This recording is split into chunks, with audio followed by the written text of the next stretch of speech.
Édition spéciale en direct de Djibouti, émission consacrée à l'élection présidentielle qui aura lieu le 8 avril prochain. C'est avec Richard Togbé, qui va présenter d'ailleurs dans quelques instants, un peu plus tard dans le débriefing des experts, que nous allons interviewer l'un des candidats à l'élection présidentielle. Bienvenue Richard. Merci. Comme je disais, nous allons recevoir et nous recevons un candidat à l'élection présidentielle. Il s'agit de Jama Abdourahmane Jama, dit Ndolé. Soyez le bienvenu. Merci de m'avoir accueilli sur votre plateau. Merci à vous d'avoir accepté notre invitation. Vous êtes candidat indépendant à l'élection présidentielle. Vous déclariez il y a quelques jours, et dans la perspective de votre élection, l'heure a sonné de faire table rase du passé, de tracer une nouvelle voie pour Djibouti. Pourquoi ? Qu'est-ce qui ne vous sied pas dans la configuration actuelle ? Non, quand je dis on va faire table rase, je veux dire qu'il n'y aura pas de poursuite ni de chasse à la sorcière. Ce qui veut dire que si, effectivement, le président sortant est battu, il ne sera pas inquiété sur tout ce qu'il a fait durant son mandat que le peuple lui a accordé. Parce qu'en Afrique, tout ce monde, tous ces présidents qui s'accrochent au pouvoir ont peur d'être poursuivis. Je pense qu'à Djibouti, il y a une mentalité. Nous sommes un peuple qui n'aime pas la revanche. C'est-à-dire que, dans toute éventualité, le président actuel ne sera pas inquiété s'il accepte une élection libre et transparente et qu'il est battu. C'est dans cette perspective que j'avais déclaré qu'on fera table rase du passé et qu'on va ouvrir une nouvelle page pour l'histoire à Djibouti. Et vous serez dans la continuité de ce qui a été fait par le président écoutez, la continuité, si vous êtes élu ? Non, la continuité, on sait qu'il y a eu quelques projets qui ont été réalisés. Tout ce qui est bon va être poursuivi. Tout ce que nous pensons, ça a été mal géré, va être revu. Mais nous allons proposer d'autres projets. Et je dis, et devant vous, que tout projet que je vais mettre en place serait un projet qui sera porteur de travail et d'emploi. Parce que mon projet, c'est toujours le travail des jeunes. À Djibouti, presque 80% des jeunes sont au chômage. Et la population active est en majorité des jeunes. Donc je pense que ma priorité sera le travail des jeunes. Monsieur Ndolé, vous étiez à Ambouli, un des quartiers populaires de Djibouti, ce 30 mars, où vous dénonciez lors d'un meeting la malgouvernance à Djibouti. C'est un concept fourre-tout. Quelle est, selon vous, l'illustration concrète de la malgouvernance ici dans votre pays, Djibouti ? Écoutez, la malgouvernance est visible à Djibouti. Nous savons qu'il y a eu des usines qui ont été créées, qui ont été abandonnées, on voit que ça n'a pas été, avant de réaliser un projet, aucune étude n'a été faite d'une manière normale et conséquente. Donc c'est pour ça on dit qu'il y a une malgouvernance. Nous savons. Il y a l'usine de Iljona qui est arrêtée. Il y a la laiterie qui est arrêtée. Il y a d'autres usines qui sont arrêtées. Quand je dis une malgouvernance, on sait qu'à Djibouti, la justice en matière de travail manque. Le travail s'approprie en fonction de sa proximité avec le pouvoir. Les cadres djiboutiens ne sont pas libres à penser. Donc, nous pensons qu'il y a une malgouvernance et il y a une malutilisation des fonds publics. Par exemple, à l'heure actuelle où nous sommes en campagne, le candidat du pouvoir est en train d'utiliser les deniers publics. Non seulement il utilise les deniers publics, on voit qu'il y a des voitures immatriculées à l'État, qu'on appelle les voitures B et C, qui portent le portrait du président sortant. Il y a aussi les édifices publics qui appartiennent à tout le monde. Ce n'est pas normal que dans un édifice public, tel que la Poste, on voit la photo du président. Je pense qu'il faut respecter les édifices publics. Monsieur Ndolé, lorsque vous dites qu'il n'y a pas d'études réalisées pour mener à bien un certain nombre de projets, qu'en savez-vous réellement? Quelles preuves avez-vous? Pourquoi ce projet s'arrête? Au départ, on vient faire l'éloge de ce projet, on chante que la réussite est là, on chante que c'est un porteur de travail et d'emploi, et aussitôt, on oublie. Demain, on ne dit pas, bon, on s'est trompé, ce projet s'est arrêté, on n'en parle plus. Et vous n'entendez jamais parler d'un projet qui s'est arrêté. toujours une pose de pierre, des chansons. Ce sont les chansons qui disent que ce projet va être porteur d'emploi. Et ça s'arrête là.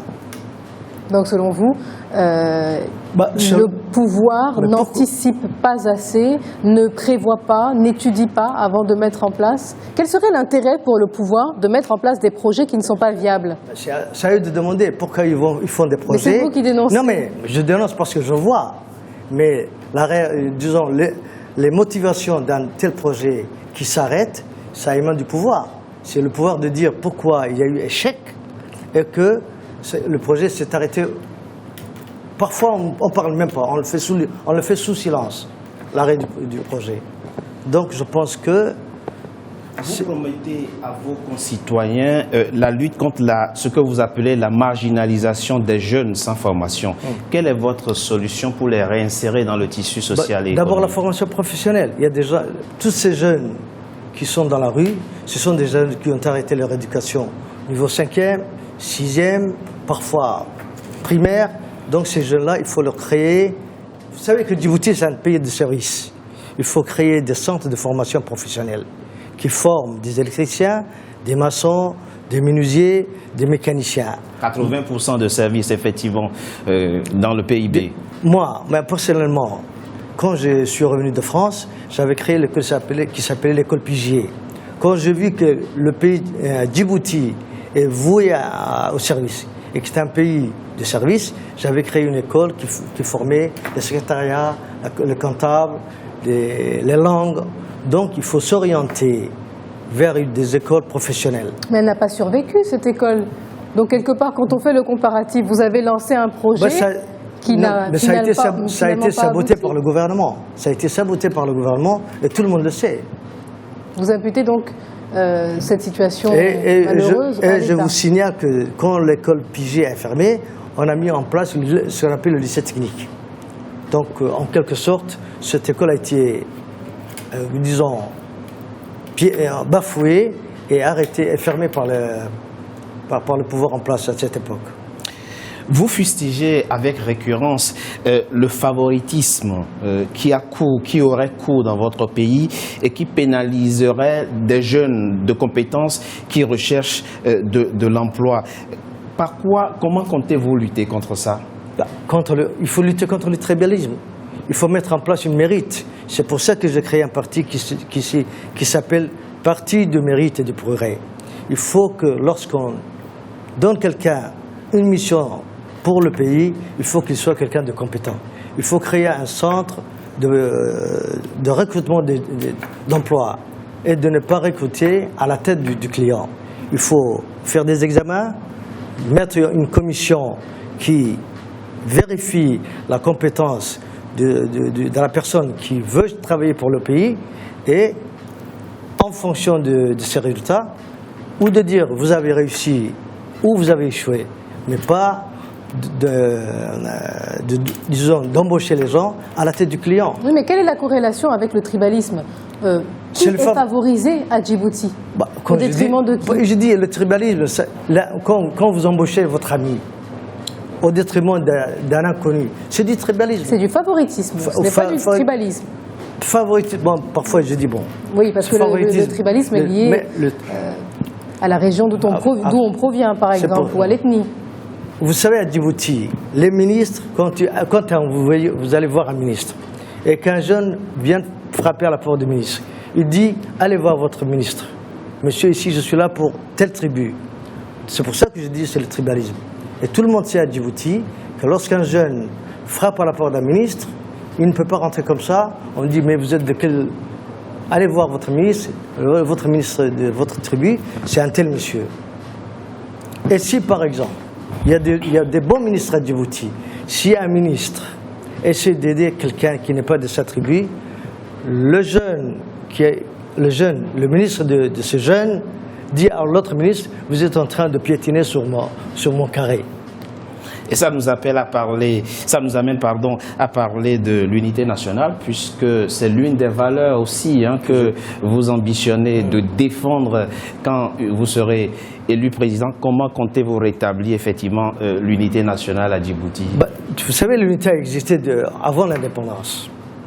Et rétablir l'unité viendra lorsque la justice est établie, lorsque les gens voient qu'ils ne sont pas recrutés en fonction d'attributs, que les chances sont données à tout le monde, on verra qu'il y a la justice. C'est la justice qui va faire dégager le tribalisme. Il faut qu'il y ait la justice entre les citoyens, à tous les niveaux. Emploi, éducation, santé, à tous les niveaux. Mais est-ce que ce n'est pas un peu réducteur, ce que vous êtes en train de dire, comparativement à la vie politique djiboutienne et à son évolution? C'est-à-dire? Vous êtes en train de nous dire que tout se résume globalement à Djibouti, au lieu où on vient, ou de la famille à laquelle on appartient, ou de la région, ou de la zone, tout se résume là. dans la vie politique. Non, je dis, c'est la malgouvernance qui amène ça. Donc le source de la malgouvernance, c'est le tribalisme et le non-respect du mérite de la personne. Vous trouvez à Djibouti quelqu'un de compétent qui travaille au-dessus d'un non-compétent. Et ça c'est désolant. Comment voulez-vous que quelqu'un qui travaille, qui mérite, qui est commandé par quelqu'un qui n'a pas de mérite et qui n'avance pas, comment voulez-vous qu'il travaille pour le pays? Mais pourtant, selon l'État ou le pouvoir en place, un certain nombre de technocrates ont été recrutés, qu'il s'agisse du gouvernement ou au-delà de ça dans l'administration publique. Vous nous dites que ce n'est pas le cas? Allez demander dans la rue comment ça se passe à Djibouti. Je ne sais pas pour critiquer que je critique. Moi, je suis quelqu'un qui critique d'une manière positive. D'ailleurs, vous allez voir sur mes meetings, j'ai fait des projets. Donc, c'est pour ça que je dis on fait table rase du passé. Ce n'est pas de critiquer pour critiquer, mais nous proposons des projets. Donc, allez dans les rues à Djibouti, questionnez les citoyens et vous allez trouver la réponse que vous me demandez. Le système éducatif, précisément la scolarisation des enfants, est également une priorité ici à Djibouti. D'abord, comment comptez-vous valoriser la fonction enseignante?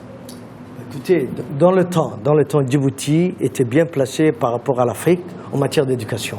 Et ça l'est encore, c'est encore le cas. Aujourd'hui, les études montrent que c'est 60% de taux de scolarisation. Dans la sous-région, c'est quand même un taux appréciable. La qualité manque.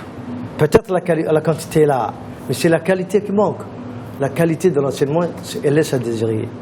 Et vous allez voir un licencié en économie sociale qui essaie de faire une demande d'emploi et vous allez voir comment il écrit le français. C'est incroyable. Ça manque de base. C'est vrai, il y a la quantité, mais la qualité n'y est pas. La maîtrise d'une langue n'est pas forcément indicateur du niveau de compétence ou de formation. On peut très bien parler le somali et non, je regrette. Quand quelqu'un se dit licencié en économie sociale et qu'il a appris en français, il faudrait quand même qu'il rédige en français correctement. C'est le monde des choses, n'est-ce pas? Je pense que vous ne me contredisez pas. On a parlé d'éducation, on va aborder un autre thème aussi qui est lié à l'économie, l'agriculture en particulier. Vous dénoncez la cherté des produits alimentaires à Djibouti. Comment y remédier dans un pays où les conditions climatiques sont parfois défavorables au développement de l'agriculture? Mais vous savez que dans le temps, il y avait des jardins à Oumboli où j'avais fait le meeting. Il y avait les légumes, les tomates, les oignons, les carottes, tout ça poussait dans le temps. Mais depuis, ils n'ont eu aucune aide, aucune infrastructure n'a été établie. C'est pour ça que l'eau est devenue salée. Non seulement l'eau est devenue salée, mais il y a eu une invasion des gens qui ont voulu prendre les jardins pour construire des maisons. On n'a pas voulu respecter ces terres qui étaient destinées à la production agricole, aussi minime soit-elle. Donc c'est pour ça qu'aujourd'hui, tout est importé de l'Éthiopie. C'est ce que vous nous dites, mais tout de même, on sait que Djibouti, comme d'autres pays, est confronté au changement climatique. On sait que Djibouti, comme d'autres pays de la région, est confronté à une sécheresse, par exemple, depuis quelques années. Donc tout n'est pas imputable à la politique qui n'a pas été mise en place par le gouvernement. Je dis pas, mais il y a les forages. Il ne faut pas qu'on attende que la pluie. Il y a le système de forage qu'on peut mettre en place pour irriguer dans les champs. Mais est-ce que ça peut permettre d'atteindre l'autosuffisance alimentaire? Je dis pas que ça couvre la totalité. Mais déjà, si on arrive à couvrir 30%, 40%, c'est moins de devises qui sortent du pays. Donc je pense qu'il faut réactiver le ministère de l'Agriculture, essayer de multiplier les forages pour donner aux cultivateurs la possibilité d'avoir de l'eau qui puisse leur permettre de cultiver. Mais ça, ce n'est qu'un aspect de la question globale. Est-ce qu'aujourd'hui, ce qu'il faut pour votre pays, ce n'est pas plutôt la définition et la mise en œuvre d'un vrai programme agricole qui puisse permettre effectivement de réduire la dépendance par rapport aux exportations? Mais ce que je vous dis, ce qu'il y a d'abord, il y a des petits jardins. Déjà, développer ces petits jardins va amener un projet plus vaste. Si déjà on arrive à maîtriser les petits jardins à hectares, 2 hectares, à leur donner les moyens pour cultiver, les grands chantiers vont venir. Mais si on détruit les petits jardins, ben je sais que d'autres projets ne seront pas mis en place. La problématique est importante. Les attentes des Djiboutiens sont importantes. Est-ce que ce que vous leur promettez, pour l'heure, si vous êtes élu, c'est qu'on développe les petits jardins? Bon, dans un premier temps, parce qu'il y a des gens qui sont propriétaires de petits terrains. Ces gens-là aujourd'hui ne vivent pas, n'ont aucun revenu. Donc déjà, donner aux Djiboutiens l'envie de cultiver et de travailler sur un petit terrain qui leur permet de vivre. Après, il y aura des associations agricoles qui vont gérer des terrains plus grands et des grands projets on va leur allouer des terrains viables, bien sûr, avec de l'eau, et on leur demandera de cultiver ensemble et de faire une production à grande échelle. La question énergétique est aussi une question centrale dans cette période électorale. C'est vrai que votre pays connaît un véritable déficit énergétique. Comment comptez-vous, si vous êtes élu, régler ce problème de déficit énergétique? Bon, moi personnellement, d'abord je pense que amener de l'électricité de l'Éthiopie on a hypothéqué la souveraineté nationale. Je pense que... Tous les pays le font. Non, d'abord, il faut toujours compter sur soi-même. D'accord. Prévoir, il faut que l'électricité d'Éthiopie soit un appui quand il y a une petite déficience. Mais abandonner déjà les usines de Djibouti est une erreur.